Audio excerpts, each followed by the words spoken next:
Parseme irashimisha cane n'ingingo yarayifashwe ni banki nkuru y'igihugu ijana n'umugambi wo kubandanya yorosha ibijanye n'urudandazwa canke ibijanye n'ikoreshwa ry'amafaranga mva makungu, aho bareka yuko abantu b'abarundi bagira amakonte yabo bakashira amafaranga bagashobora kuriha ibintu vyabo hanze uko bashatse.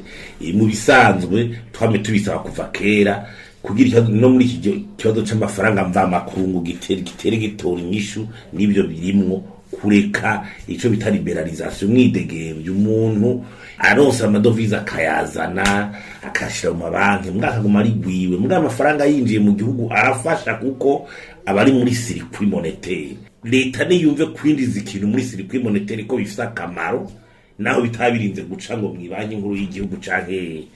aho rero niho mbona ko leta bariko baratangura gutahura. Kindi nuko n'abashorera ibintu hanze barashobora kuvyijukira mu gihe barayafata inyunga benizo, ku buryo ushoreye ikintu hanze ayo madovize arayinjiza akabagwiwe ashakura ibindi bintu nawe hanze akabikoresha, ashaka kuvoyaja hanze akayakoresha uko nigwiwe nico yaciwe ayazanye ngaha rero akayakoresha ashaka bagwiwe.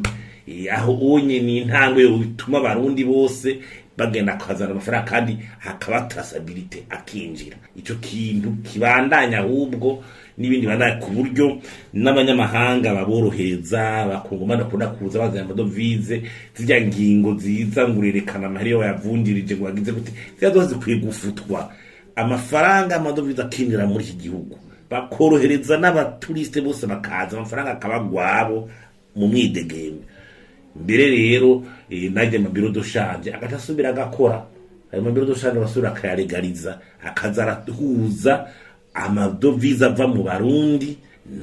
n'abayakenera ku isoko, hanyuma ibanki nkuru y'igihugu nayo ikigira ico bitaregirasi kugira rero nayo zirazana amadovize y'ubundi bwoko avuye hehe, avuye muri za mfashanyo z'igihugu, avuye muri ya madeni igihugu ushobora kwaka, avuye muri rya shogo ry'ubutare kw'ubutare barubwa igihugu ca leta bwa leta. Ni kuvuga rero yuko nayandi madovize berebe nayicizana igihe igira yashira mu mabanki nkuko vyahera kera byo bitama mu bico bitamashe berebe igizana amahana yashira mabanki ya madovize aguma agwira ugasanga abantu bashobora kuja mu mabanki bashobora ku mabiro doshane bakaronka amadovize. Izo ngingo turasaba ko zobandanya, ni naho zonatuma mbere mu bitadushikira usanga nibi vyuko marché isoko yo muri banke canke yo muri ntuze bitinda bigatinda bigahura. Bifisa akamaro kanini mu gushigikira abikorera utwabo, mu gushigikira abashorera ibintu hanze. Tufatane ko izo ngingo zofatwa n'izindi rero zigenda zorosha kuko haro n'inzira usanga zikigumye ngo amafaranga ngo yavunjira he, hari abantu bayinjije ukabona neza yuko leta ishaka gukontorora ibintu bitayiraba.